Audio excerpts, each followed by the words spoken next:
இப்போ இந்த பார்க்கும்போது ஒட்டுமொத்தமாக நம்ம இந்த தொகுதிகளை பார்க்குறோம் அப்படின்னா இந்த ஓட் ஷேரில் பின்னடைவு வருமா இந்தியா கூட்டணிக்கு?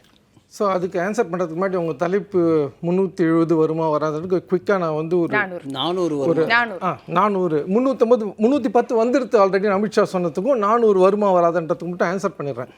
இந்த தேர்தல் ஆரம்பிக்கிறதுக்கு முன்னாடி பாஜகவோட கணிப்பு என்னென்னா, சில மாநிலங்களில் அவங்க அதிகமான சீட்டுகள் வாங்க முடியும்னு ஒரு நம்பிக்கை இருந்தது. அது ஃபஸ்ட்டு நான் அஸ்ஸாம் எடுத்துக்கிறேன். அஸ்ஸாமில் வந்து மொத்தம் 14 சீட்டு, அதில் 9 சீட்டு பாஜக வாங்கினாங்க, காங்கிரஸ் கூட்டணி 5 சீட்டு வாங்கினாங்க. அவங்களோட கணிப்பு என்னென்னா, அதை வந்து 9 11 ஆக்க முடியுமான்னு. அதுக்கு வாய்ப்பு இருக்குன்னா வாய்ப்பு இருக்குது இந்த எலெக்ஷனில். ஸோ அவங்களுக்கு கெயின் சொல்கிறேன், ஒரு 2-3 சீட் அங்கே கெயின் ஆகலாம். ரெண்டாவது அவங்க போனாங்கன்னா தெலுங்கானாவில் மொத்தம் 17 சீட் இருக்குது. பிஆர்எஸ் 9 வாங்கினாங்க, காங்கிரஸ் 3, பாஜக 4. அதில் அவங்களுக்கு இன்றைக்கி ஒரு 7 இல்லை 8 சீட் வரதுக்கு வாய்ப்புகள் இருக்குது. இல்லை, அங்கே மல்லிகார்ஜுன கார்கே சொல்கிறாரு, தெலுங்கானாவில் 2019 நாங்கள் எதுவுமே வாங்கலை, இப்போ 2 சீட்டு வாங்குவோங்கிறாரு. இல்லை, 3 சீட் வாங்கினாங்க 2019. காங்கிரஸ் 3 சீட்டு, பாஜக 4 சீட்டு. அது ஓட் பர்சன்டேஜே நான் உங்களுக்கு சொல்கிறேன். பாஜக 19.79%, ஆனால் 4 சீட்டு.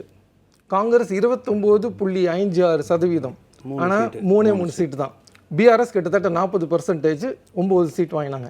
இப்போ அது பிஆர்எஸோட சீட்டில் குறைய போகிறது, டெஃபினட்டாக குறைய போகுது. அதில் பாஜக ஒரு 2-3 சீட் வரத்துக்கு வாய்ப்புகள் இருக்குது. நான் வந்து அடிஷன் சொல்கிறேன், 303 வருதுன்னு வச்சுப்போம். முதல்ல அவங்களுக்கு உண்டான வாய்ப்புகளை சொல்லிடுறேன், அப்புறம் அவங்களுக்கு உண்டான சேலஞ்சஸ் என்னன்றது சொல்கிறேன். ஸோ நீங்கள் அஸ்ஸாமில் ஒரு 3, தெலுங்கானாவில் ஒரு 3 சீட்டு, அப்புறம் நீங்கள் ஒரிசா. இந்த ஒரிசா வந்தீங்கன்னா அப்போ வந்து 21 சீட் இருக்குது ஒரிசாவில். போன தடவை பிஜு ஜனதா தள் 12 சீட்டும், பாஜக 8 சீட்டும், காங்கிரஸ் 1 சீட்டும் வாங்கினாங்க. இப்போ இன்றைக்கு பாஜக நினைக்கிறது என்னென்னா, அது அப்படியே ரிவர்ஸ் ஆகிறதுக்கு 8 பிஜேடிக்கும் 12 தனக்கு வரும்னு நம்புகிறாங்க. அதனால தான் இந்த சாமி சாவி பூட்டு எல்லாமே அதனால தான் அந்த சர்ச்சை வந்தது. காரணமே எங்களால் இங்கே 12 13 வர முடியும், உங்களை பின்னுக்கு தள்ள முடியுன்ற ஒரு நரேட்டிவ்னால தான் அதை பற்றி பேசினாங்க. ஸோ அங்கே நீங்கள் ஒரு 5 சீட் எக்ஸ்ட்ரா வருதுன்னு வச்சுட்டாலும், நீங்கள் பார்த்தீங்கன்னா அஸ்ஸாம், ஒரிசா அண்ட் தெலுங்கானா. அடுத்து உண்டான வாய்ப்புகள் பார்த்தாங்க வெஸ்ட் பெங்காலில். இந்த தேர்தல் ஆரம்பிக்கிறதுக்கு முன்னாடி 42 சீட்டில் 22 மம்தா, 18 பாஜக, 2 காங்கிரஸ். தேர்தல் ஆரம்பிக்கிறதுக்கு முன்னாடி எல்லாரும் சொன்ன கணிப்பு என்னென்னா, அது அப்படியே மாறும், 22 பாஜக போகும், 18 தான் மம்தா வருவாங்கன்றது ஒரு கணிப்பு. அது வந்து எப்படி நடக்கும்னு நமக்கு தெரியாது. அப்படியே போட்டால் கூட அங்கேருந்து 5லேருந்து 6 சீட்டு பாஜகவுக்கு எக்ஸ்ட்ரா வரத்துக்கு வாய்ப்புகள் இருக்குது. ஸோ இப்போ அப்புறம் தமிழ்நாடு எல்லோரும் பேசுவாங்க. என்னோட கணிப்பில் தமிழ்நாடும் கேரளாவும் மொத்தமாக சேர்ந்து 2 சீட்டு அவங்களுக்கு கிடைக்கிறது கஷ்டம்.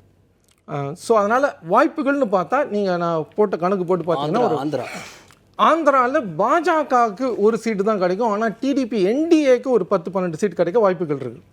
ஆனால் பாஜகன்னு பார்த்தீங்கன்னா 1 சீட்டு தான் கிடைக்கிறதுக்கு வாய்ப்பு இருக்குது அங்கே. ஸோ மொத்தமாக நீ கோட்டு பார்த்தீங்கன்னா ஒரு 12-13 சீட்டு தான் அவங்களுக்கு கெயின். ஸோ நான் இப்போ வந்து நெக்ஸ்ட்டு சேலஞ்சஸுக்கு போகிறேன்.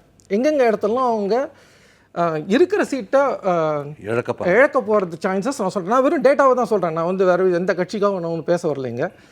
ஸோ அங்கே பார்த்தீங்கன்னா கர்நாடகாவில் ஒரு மினிமமாக ஒரு 5லேருந்து 8 சீட்டு போகுன்றது தான் எல்லோரோட கணிப்பும். சில பேர் 15ன்னு சொல்லுவாங்க, நான் அந்த அளவுக்கு போகலை.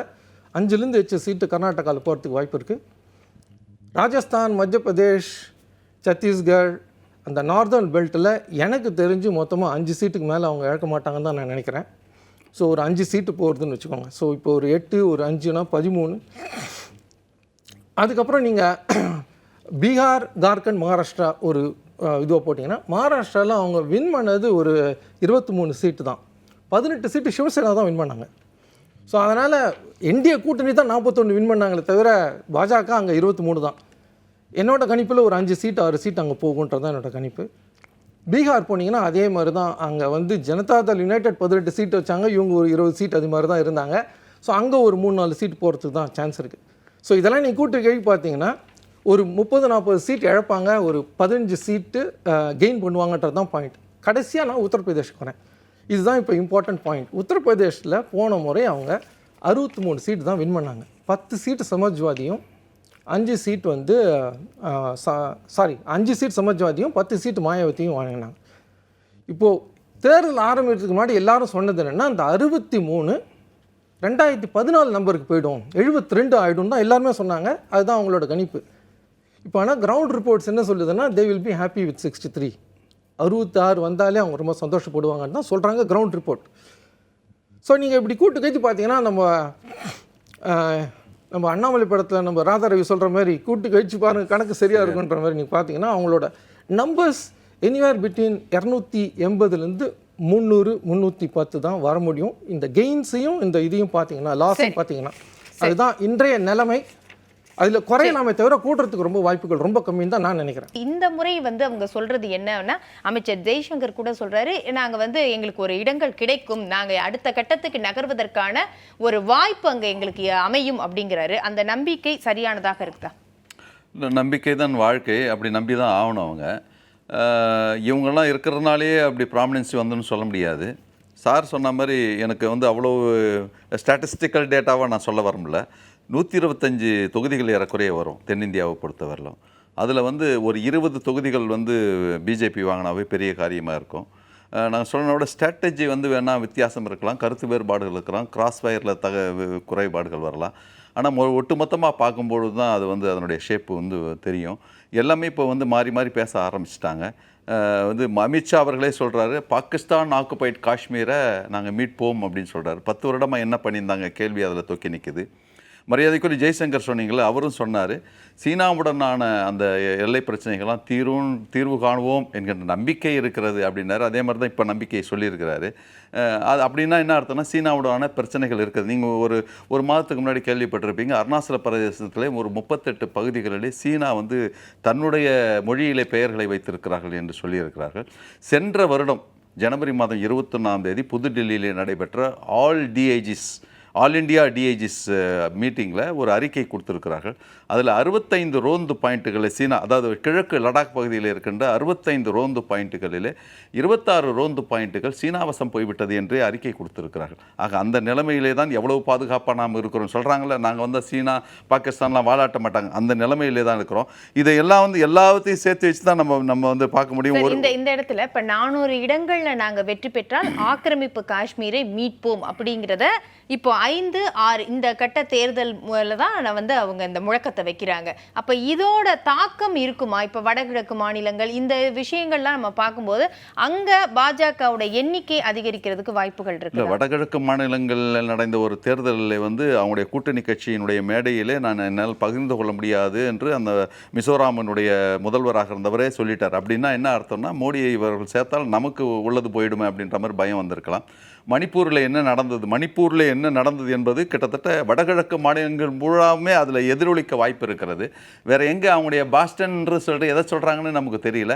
உத்தரப்பிரதேசத்திலே சார் சொன்னார் 73 தான் அதிகபட்சமாக அவர்கள் வாங்கியது. அதிலே நிறைய குளறுபடிகள் இருக்கிறது. இஸ்லாமிய ஓட்டுகள் ஒட்டுமொத்தமாக ஒரே அணிக்கு வரப்போகிறது என்பது மாத்திரமல்ல, ஜாதி ரீதியான அந்த அரசியல் அங்கே எடுபடவில்லை. ஆனால் அகிலேஷ் யாதவனுடைய அந்த இயக்கத்திற்கும் காங்கிரஸ் கட்சிக்குமான அந்த பாடி கெமிஸ்ட்ரி இருக்குது, அது அங்கே ஒர்க் அவுட் ஆகும் என்கிற காரணத்தால் பாதிக்கு மேல் இந்தியா கூட்டணி அதில் வெற்றி பெறுவதற்கான வாய்ப்பும் இருக்கிறது. மற்றபடி வேறு ஒன்றும் அவங்க தென்னிந்தியாவில் கண்டிப்பாக 20 இடங்களுக்கு மேலே அவங்க வர்றதுக்கு வாய்ப்பு என்பது ரொம்ப ரொம்ப ரொம்ப கம்மி. இவங்க சொல்கிறது நாங்கள் வந்தால் தான் ஏதோ ஸ்டேபிள் கவர்மெண்ட் செய்து கொடுப்போம் அப்படின்னு சொல்கிறாங்க. மரியாதைக்குரிய மோகன் குமாரமங்கலம் தான் அவர்கள் தான் சொன்னார்கள், stable government cannot be a substitute for good government. Good government தான் இப்பொழுது முக்கியம். 303 350 பிரச்சனை இல்லை. நல்ல அரசாங்கம், மைனாரிட்டி 272 சிம்பிள் மெஜாரிட்டி வந்தால் கூட பரவாயில்ல, நல்ல அரசாங்கம் இருக்க வேண்டும் என்று தான் இந்திய மக்கள் விரும்புகிறார்கள். அதனால நல்ல அரசாங்கம் இருந்தாலும் அது நிலைக்குமா, நிலைப்பு தன்மையோட இருக்குமாங்கிற விஷயத்தை தான் அவங்க திரும்ப சொல்றாங்க. சுழற்சி முறையில 10 வருஷமா ஆண்டுக்கு ஒரு முறை பிரதமர் அப்படின்னு அமைஞ்சதுன்னா அந்த ஆட்சி உங்களுக்கு சரியானதாக இருக்குமான்னு கேட்குறேன். 10 வருஷமா நிலைச்ச ஆட்சி தானே. 292 303 வரல வந்தாங்களே. என்ன கொன்றன்னா என்ன செய்யணும், அவர் செய்த ஒன்று நன்று உலக்கடும்னு நல்லது ஏதாவது ஒன்று அவங்க சொல்லட்டும், அதை பற்றியே பேச மாட்டேன்றாங்க. அதனால் ஸ்டேபிள் கவர்மெண்ட்டில் முசோலினி இது ஸ்டேபிள் கவர்மெண்ட் தான், ஹிட்லர் ஸ்டேபிள் கவர்மெண்ட் தான், இடி அமீன் ஸ்டேபிள் கவர்மெண்ட் தான். அது குட் கவர்மெண்ட் சொல்ல முடியுமா? அப்படிதான் இந்த கவர்மெண்ட். கலைஞர் அவர்கள் கூட ஒரு தடவை சொல்லியிருந்தாரு சார், நேருவின் மகளே வருக நிலையான ஆட்சி தருகன் என்பதுகள். அப்ப அதுவும் நிலைப்புத்தன்மை அப்படிங்கறத வச்சுதானே இந்த வார்த்தைகள். 76 maintenance of internal security act என்கின்ற சட்டத்தை கொண்டு வருவது கடுமையாக எதிர்த்தது திமுக. மிசா 500க்கும் மேற்பட்டவர்கள் மிசாவிலே அடைபட்டார்கள். Release the leaders, revoke emergency, repeal MISA, restore normalcy, reestablish democracy என்கின்ற குரலை எழுப்பியதே திமுக தான். ஆனால் இருந்தாலும் கூட 77லிருந்து 80 வரை நடைபெற்ற அந்த தமாஷா கவர்மெண்ட்டினுடைய நடவடிக்கைகளை பார்த்த பிறகுதான் மரியாதைக்குரிய கலைஞர் அவர்கள் கடற்கரை கூட்டத்தில் சொன்னார்கள், we don't want any more tamasha in Delhi, we want a good government, stable government, and I believe that only Mrs. Gandhi can give us a good government என்று அன்றைக்கு சொன்னார்கள். அது குட் கவர்மெண்டா இல்ல ஸ்டேபிள் கவர்மெண்ட்டுக்காக அந்த வார்த்தை வந்ததா? இல்ல குட் கவர்மெண்ட் எமர்ஜென்சி பீரியடையும் அனுபவிச்சிருக்காங்க இங்க கவர்மெண்டா. இருந்தாலும் அந்த நிலையான ஆட்சி தருகங்கிற வார்த்தை தமாஷா கவர்மெண்ட் வேணாம், இது வேணும் நிலையான ஆட்சி தருக அப்படிங்கிறாங்க. இன்னைக்கு பாஜக சொல்றது அதுதான். இந்தியா கூட்டணி வந்து அது தமாஷா கவர்மெண்டா அமைஞ்சிருமோ அந்த அர்த்தத்துல நான் சொல்ல 77லிருந்து 80 வரை நல்ல காரியங்கள் நல்ல திட்டங்களை எல்லாம் கொண்டு வந்தார்கள். அது குளறுபடியான ஒரு சூழ்நிலை, அரசியல் சூழ்நிலை, ராஜ்நாத் சிங் ராஜ்நாராயணன் என்பவருடைய குளறுபடியான அந்த நடவடிக்கைகள் குழப்பம் ஏற்பட்டது. அதனால அந்த 10 வருடத்துல என்ன நடந்ததுன்னு நான் கேட்குறேன். ஸ்டேபிள் கவர்மெண்ட் தானே, என்ன நல்ல காரியங்கள் நடைபெற்றிருக்குதுன்னு நம்ம அவங்களால சொல்ல முடியலையே. அதனால தான் 60 வருஷத்துக்கு முன்னாடி இருக்கிற கச்சத்தீவு மேட்டருக்கு போகிறாங்க. இப்போ இருக்கிற என்ன நேற்றைக்கு நீ என்ன செய்தாய் என்று கேட்டால் வந்து நாளைக்கு அதை செய்வேன் இதை செய்வேன் பேசிட்டு இருக்காங்களேன்றதான் நான் சொல்கிறேன். அதனால இது ஒரு ஸ்டேபிள் கவர்மெண்ட்ன்றது ஒரு சும்மா ஒரு மூட நம்பிக்கை தான். Stable government will leads to a monarchy, அதாவது ஒரு முடியாட்சியை நோக்கி தான் அது போகும். முடியாட்சியை நோக்கி தான் அவர்கள் போய் கொண்டிருக்காங்க. ஏன்னா சுதர்சனம் அவர்கள் அண்ணன் சொன்னாங்க, ஆர்எஸ்எஸ்னுடைய தலைவர் அந்த சுதர்சனம் அவர்கள் வந்து ஒரு கட்டத்தில் சொன்னார், எங்கள் வந்து இந்துக்களுக்கு எதிரானது இந்த அரசியல் சட்டம், ஆகவே இதை நாங்கள் முற்றுமாக மாற்றப் போகிறோம் என்கின்ற அந்த நிலையிலே தான் 4ஆம் கட்ட தேர்தலில் ஆர்எஸ்எஸ் ஸ்டைலில் இன்றைக்கு மோடி அவர்களும் மற்றவர்களும் பேச ஆரம்பித்திருக்கிறார்கள் என்று நான் சொல்கிறேன்.